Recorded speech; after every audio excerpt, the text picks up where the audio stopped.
মৰমৰ ছাত্ৰ ছাত্ৰীসকল, আজি অধ্যায় 7 স্থানাঙ্ক জ্যামিতি কোঅর্ডিনেট ত্রিকোণমিতির লাস্ট ভিডিও। এই চ্যাপ্টার এইটোই লাস্ট হয়। আমার এক্সারসাইজ আছে 7.3, এক্সারসাইজ 7.3 আর কোয়েশ্চন মাত্র দুটা আছে, ইয়ার 4 নম্বৰ আৰু 5 নম্বৰ। তোমালোকে 4 নম্বৰ কোয়েশ্চনটো চাই লোৱা, ইয়াত লিখি দিছোঁ 4 নম্বৰ কোয়েশ্চন। ইয়াত কি হয় কোয়েশ্চনটো কিতাপ উলিয়াই ল'ব পাৰা তোমালোকে। Question number 2 exercise 7.3, question number 2 চাই লোৱা কিতাপত। কোয়েশ্চনটো হ'ল 4 নম্বৰ, চতুৰ্ভুজৰ কালি নিৰ্ণয় কৰা। চতুৰ্ভুজৰ কালি নিৰ্ণয় কৰা,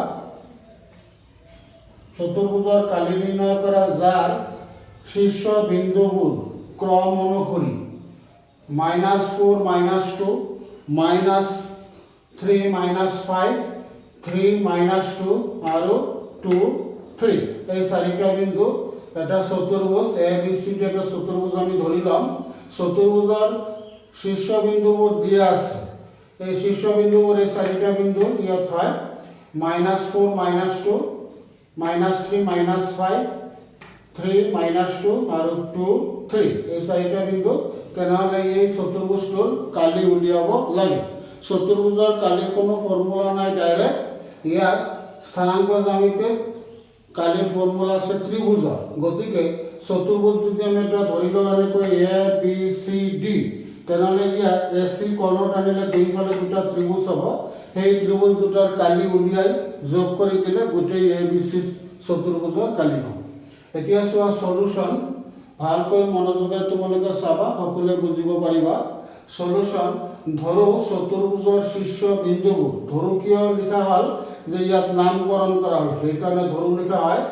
এ বিন্দু, এইটোৰ নাম দিয়া হৈছে এ বিন্দু। এ বিন্দু হ'ল -4 -2, বি বিন্দু -3 -5, সি বিন্দু 3 -2 আৰু ডি বিন্দু হ'ল 2 3। এতিয়া চতুৰ্ভুজটো আমি আঁকি ল'লো এনেকুৱা। চতুৰ্ভুজৰ চাৰিটা বাহুৰে আগুৰা সমতলিক ক্ষেত্ৰকে চতুৰ্ভুজ কয়। চতুৰ্ভুজৰ কোনো নিৰ্দিষ্ট বাহুৰ নিয়ম নাই। তেনেহ'লে এইটো চতুর্ভুজ হয় এ বি সি ডি। এ বিন্দু দিয়া হৈছে -4 -2, বি বিন্দু হৈছে -3 -5, সি বিন্দু হৈছে 3 -2 আৰু ডি বিন্দু হৈছে 2 3। এতিয়া এ চি কৰ্ণ, এ চি কৰ্ণত আনিলে কি হ'ব, দুটা ত্ৰিভুজ উৎপন্ন হ'ব। এ চি কৰ্ণ, ধৰো চতুৰ্ভুজৰ শীৰ্ষ বিন্দুবোৰ এ বি সি ডি। এতিয়া এ বি সি ডি, এ বি সি ডি চতুৰ্ভুজৰ কালি হ'ব ত্ৰিভুজ এ বি সিৰ কালি আৰু প্লাস ত্ৰিভুজ ডি এ সিৰ কালি। মানে দুটা ত্ৰিভুজ হ'ল, এইটো কৰ্ণত অনাৰ লগে লগে দুটা ত্ৰিভুজ হ'ল। সেই দুটা ত্ৰিভুজৰ কালি উলিয়াই যোগ কৰি দিলে আমাৰ কি হ'ব, চতুৰ্ভুজটোৰ কালি হ'ব। ইয়াত ধৰো এ বি, ধৰো চতুৰ্ভুজৰ শীৰ্ষ বিন্দুবোৰ হ'ল এইটো হৈছে এইবোৰ। আৰু ইয়াত আৰু এটা কথা লিখিব পাৰা, আৰু এছ চি কৰ্ণ, এইটো দিলে ভাল হয়। এছ চি কৰ্ণ, এছ চি চতুৰ্ভুজটোৰ কৰ্ণ। তেনেহ'লে এ বি সি ডি চতুৰ্ভুজৰ কালি ত্ৰিভুজ এ বি সিৰ কালি প্লাস ত্ৰিভুজ ডি এ সিৰ কালি। এতিয়া আমি এ বি সি ত্ৰিভুজ এ বি সিৰ কালি উলিয়াম। ত্ৰিভুজৰ কালিৰ ফৰ্মুলাটো তোমালোকে এইটোৱে কৰিবা। একো কিতাপত যিটো আছে সেইটো কৰিব পাৰা, এইটো কৰিলে বেছি ভাল, একো অসুবিধা নাই। এইটো কৰি দিলে পৰীক্ষাত কোনো এক্সামিনাৰে কাটি নিদিয়ে। এইটো এটা ফৰ্মুলা হয়, গতিকে এই নিয়মতে তোমালোকে কৰিবা। সহজ, একেবাৰে সহজ, মনত ৰাখা। তেনেহ'লে এইটো কোৱাই হ'ল আগৰ ভিডিঅ'ত। বিন্দুবোৰ আমি এনেকৈ লিখিছোঁ। এইটো এ বিন্দু হৈছে -4 -2, বি বিন্দু হৈছে -3 -5, তাৰপিছত চি বিন্দু হ'ল এইটো 3 -2। এতিয়া এই বিন্দুটো ডাবল, এইটো আকৌ লিখা হয় দুইবাৰ। -4, এই প্ৰথম বিন্দুটো লাষ্টত আকৌ এবাৰ লিখা হয়, -4 -2 লিখা হ'ল। এতিয়া কাৰ চিহ্নবোৰ এনেকৈ ওপৰৰ পৰা তললৈ, তলৰ পৰা ওপৰলৈ এনেকৈ তোমালোকে দিবা। এইটো আগৰ ভিডিঅ'ত ভালকৈ বুজাই দিয়া হ'ল।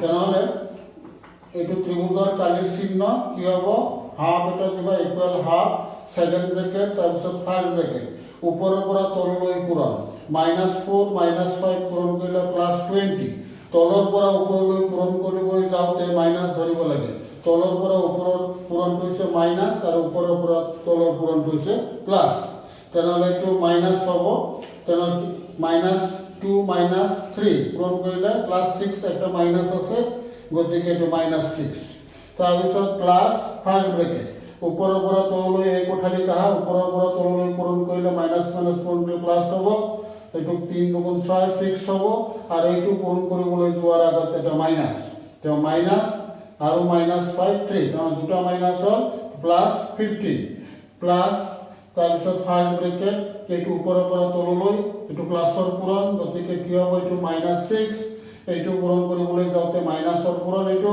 দুটা মাইনাছ আছে তাৰমানে আৰু এটা মাইনাছ তিনিটা মাইনাছ পূৰণ কৰিলে কি হ'ব মাইনাছ এইটো 8 এইটো হ'ল আমাৰ এতিয়া চোৱা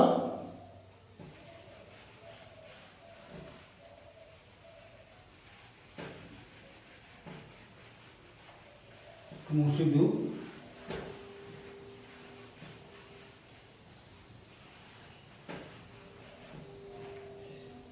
এতিয়া এইটো কি হ'ব এইটো 14 তাৰপিছত এইটো প্লাছ 21 এইটো মাইনাছ হ'ব -14 এইটো +14 -14 কাটি দিব পাৰে তেনেহ'লে এইটো কি হ'ব সেকেন্ড ব্ৰেকেট দিয়ে 21 তাৰমানে 21/2 বৰ্গ একক এতিয়া এই ত্ৰিভুজৰ কালি হৈ গ'ল এতিয়া এই ত্ৰিভুজৰ কালি লাগে এই ত্ৰিভুজৰ নাম হৈছে DSC ত্ৰিভুজৰ কালি DSC ত্ৰিভুজৰ পৰা ত্ৰিভুজ DAC পৰা দিলে হ'ল ইয়াৰ পৰা কি লিখা যায়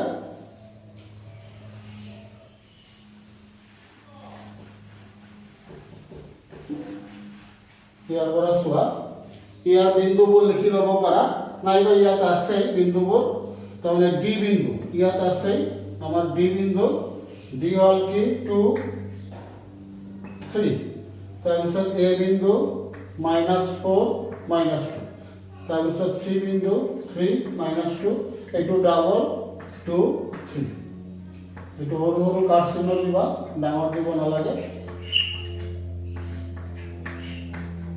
একই নিয়ম তেনেহ'লে কি হ'ব আমাৰ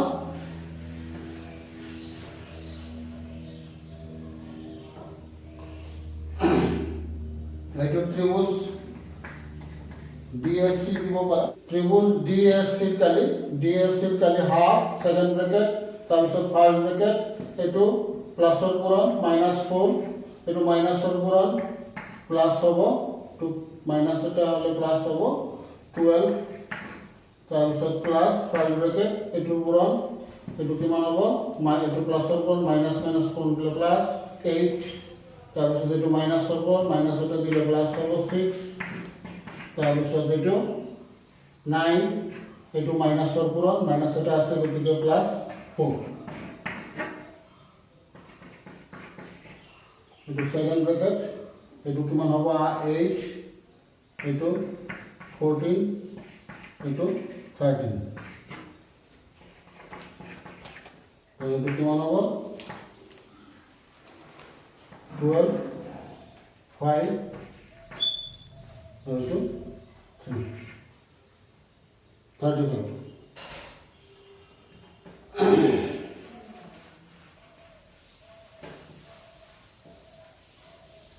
এইটো লিখা যায়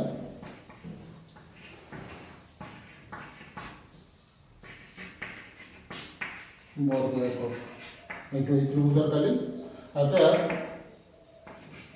ABCD চতুৰ্ভুজৰ কালি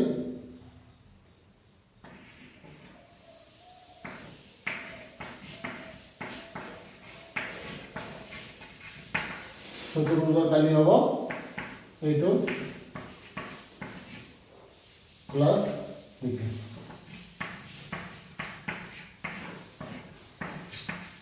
বর্গ একক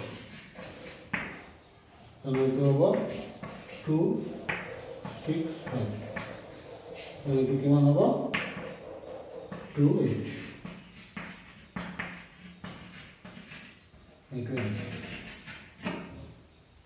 তেনেহ'লে 4 নম্বৰ হৈ গ'ল। এতিয়া কুৱেশ্যন নম্বৰ 5 কুৱেশ্যন নম্বৰ 5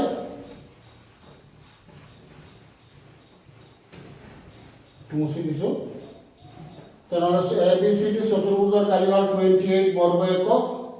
এতিয়া কুৱেশ্যন নম্বৰ 5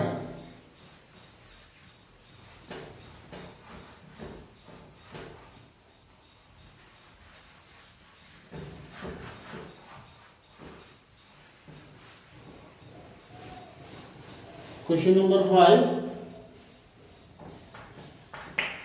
ইয়াত তোমালোকে নৱম শ্ৰেণীত নৱম অধ্যায়ৰ উদাহৰণ 3 পঢ়ি আহিছে যে ত্ৰিভুজৰ মধ্যমাডালে ত্ৰিভুজটোক দুটা ত্ৰিভুজত ভাগ কৰে যাৰ কালি সমান।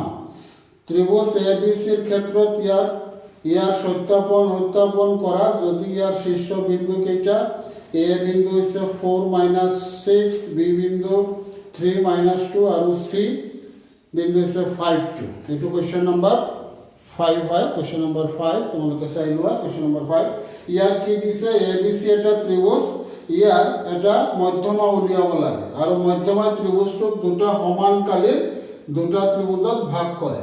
তেনেহ'লে দুটা ত্ৰিভুজৰ কালি যে সমান এইটো সত্যাপন কৰিব লাগে। তেনেহ'লে ইয়াত দিছে ত্ৰিভুজটো হ'ল ত্ৰিভুজৰ শীৰ্ষবিন্দু ইয়াত দিছে শীৰ্ষবিন্দু A হ'ল 4 - 6 B 3 - 2 আৰু C হ'ল 5 2 তেনেহ'লে এই ত্ৰিভুজৰ কি কৰিব লাগে ABC ত্ৰিভুজৰ এটা মধ্যমা টানিব লাগে। মধ্যমাই ত্ৰিভুজটোক দুটা সমানকালী ত্ৰিভুজত ভাগ কৰে এইটো -2 তো এটা ত্রিভুজ আমি আঁকি লওঁ। এইটো এটা ত্রিভুজ এইটো A বিন্দু এইটো B এইটো C তাহলে মধ্যমা এটা নাম মধ্যমা মানে কাক কোৱা হয় যে শীৰ্ষ বিন্দুৰ পৰা বিপৰীত বাহুৰ মধ্যবিন্দুলৈ টানা ৰেখাখণ্ড এটি মধ্যমা ইয়াত B A কিমান A হৈছে 4 - 6 আৰু B হ'ল 3 - 2 C হ'ল 5 2 তেনে D বিন্দু আমাৰ উলিয়াব লাগে। D বিন্দু সলিউশন দিও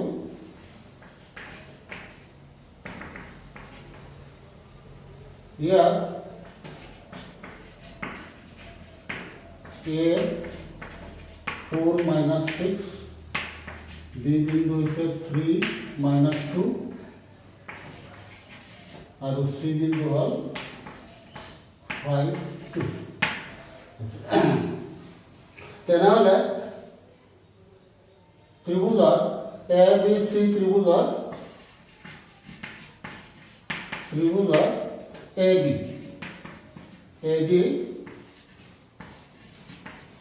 এডাল মধ্যমা কাক কোৱা হয় যে শীৰ্ষবিন্দু AD মধ্যমা হলে শীৰ্ষবিন্দুৰ পৰা এৰ পৰা D লৈ টনা ৰেখাখণ্ড কি হ'ব BC ৰ মধ্যবিন্দুত ছেদ কৰিব। কাৰণ অৰ্থাৎ কি হ'ব D BC ৰ মধ্যবিন্দু ইয়াত অৰ্থাৎ D BC মধ্যবিন্দু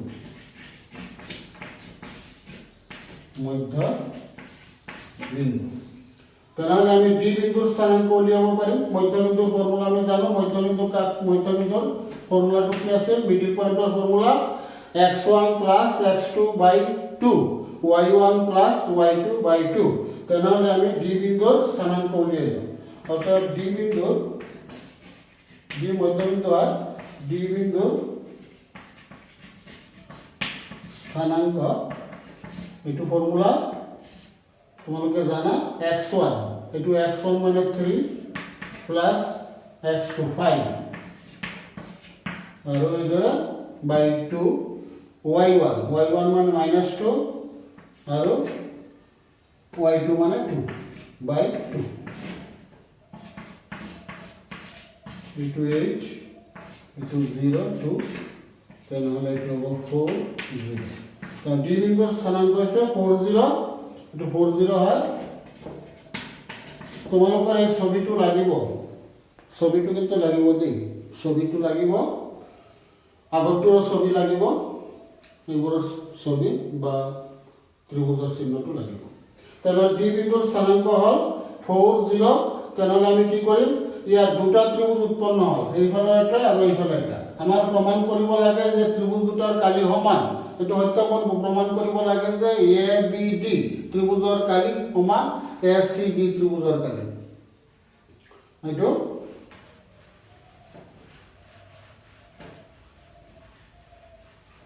লিখিব পাৰা প্ৰমাণ কৰিব লাগে যে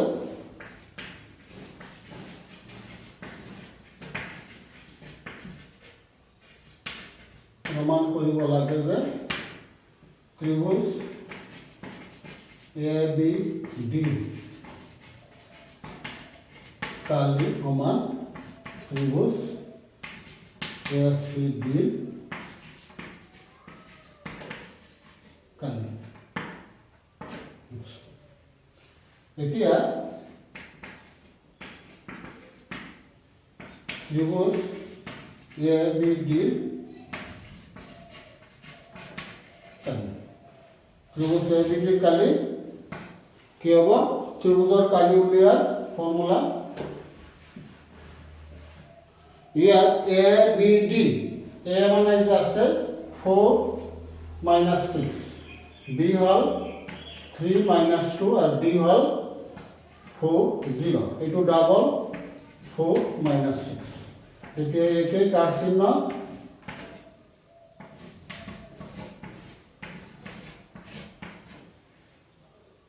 ত্রিভুজ চিহ্ন দিলে হল half second bracket first bracket উপরের পর তললৈ পূরণ এটো প্লাসৰ পূৰণ পূৰণ কৰলে -8 এটো মাইনাসৰ পূৰণ এটো মাইনাস আছে প্লাস হ'ব 18 এটো পূৰণ কৰলে 0 এটো পূৰণ কৰলে এটো মাইনাসৰ পূৰণ +8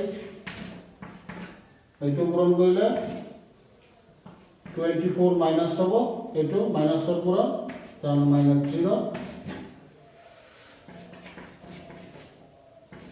এটো কিমান হ'ব 10 এটো +8 আর এইফালে -24 তাহলে এটো হাফ পূরণ এটো কিমান হ'ব 18 -6 -6 হয় কিন্তু মনত রাখিবা -6 এটো কটাকটি কৰি কি হয় -3 কিন্তু ত্ৰিভুজৰ কালি মাইনাস হ'ব নোৱাৰে তাহলে এটো প্লাস হ'ব তাহলে এটো মানে প্লাস হ'ব মাইনাস হ'ব নোৱাৰে এটো প্লাস হৈ যাব তো প্লাস হৈ যায় তাহলে 3 হ'ব বর্গ একক 3 বর্গ একক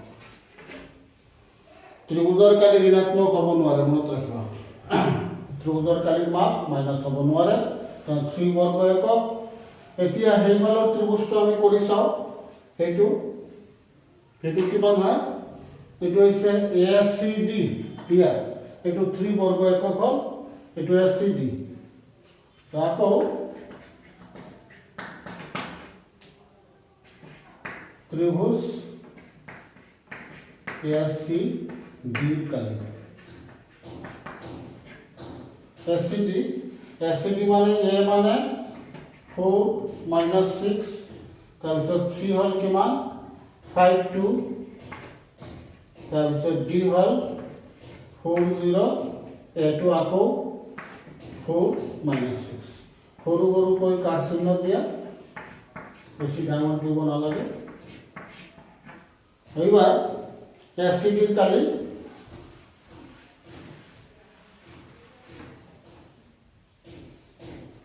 ত্ৰিভুজ চিহ্ন দিলে হল half second bracket first bracket এটো 8 এটো মাইনাসৰ পূৰণ প্লাস হ'ব 30 প্লাস এটো 0 হ'ব এটো মাইনাসৰ পূৰণ -8 প্লাস এটো প্লাসৰ পূৰণ -24 এটো মাইনাসৰ পূৰণ -0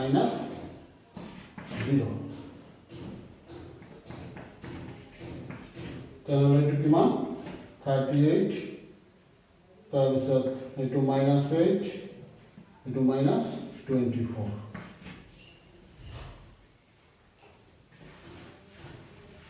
তেনেহ'লে কিমান হ'ব 6 হ'ব এইটো 32 6 হ'ব half into 6 এইটো plus 6 তেনেহ'লে 3 হ'ল মোৰ তেনেহ'লে দেখা গ'ল দুয়োটা ত্ৰিভুজৰ কালি একে তেনেহ'লে সত্যাপন কৰা হ'ল দুয়োটা ত্ৰিভুজৰ কালি একে হ'ল এইটো হৈছে এচিডিৰ কালি আৰু এবিডিৰ কালি হয় 3a বৰ্গ একক কাৰণ ইয়াৰ পৰা বুজা যায় দুয়োটা ত্ৰিভুজৰ কালি একে এইটো সত্যাপন যেহেতু ত্রিভুজ এবিডির কালি সমান ত্রিভুজ এসিডির কালি অর্থাৎ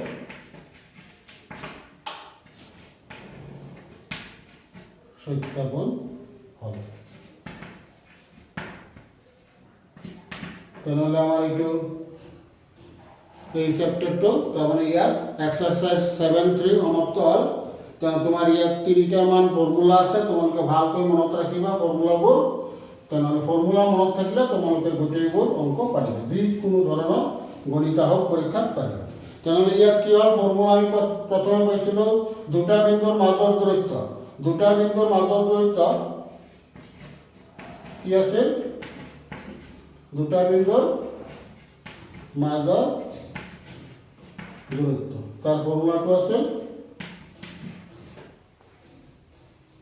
একটু সাৰাংশ বুলি কোৱা হয় ফৰ্মুলাটো তোমালোকে মনত ৰাখিবা আকৌ তোমালোকক কোৱা হৈছে দুটা বিন্দুৰ মাজৰ দূৰত্ব আছিল এনেকুৱা x1 - x2 whole square plus y1 - y2 whole square তাৰপিছত কি আছিল আমাৰ তাৰপিছত আছে অন্তৰ্বিভক্ত বিন্দুৰ স্থানাঙ্ক নাইবা মূল বিন্দুৰ পৰা দূৰত্ব আৰু এটা আছে মূল বিন্দুৰ পৰা দূৰত্ব এইটো আছিল এনেকুৱা x² + √x² + y² তাৰপিছত অন্তৰ্বিভক্ত বিন্দুৰ স্থানাঙ্ক অন্তৰ্বিভক্ত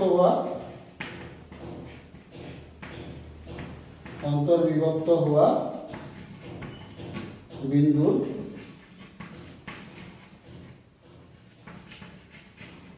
স্থানাঙ্ক অন্তৰ্বিভক্ত বিন্দুৰ স্থানাঙ্ক এইটো দীঘলীয়া আছে এইটো আছিল আমাৰ এনেকুৱা তলত হ'ব m1 + m2 ওপৰত m1 x2 + m2 x1 আৰু ইয়াৰ m1 + m2 m1 y2 + m2 y1 এইটো অন্তৰ্বিভক্ত বিন্দুৰ স্থানাঙ্ক তাৰপিছত আৰু এটা আছিল কি আমাৰ আৰু এটা আছিল মধ্যবিন্দুৰ স্থানাঙ্ক মধ্যবিন্দুৰ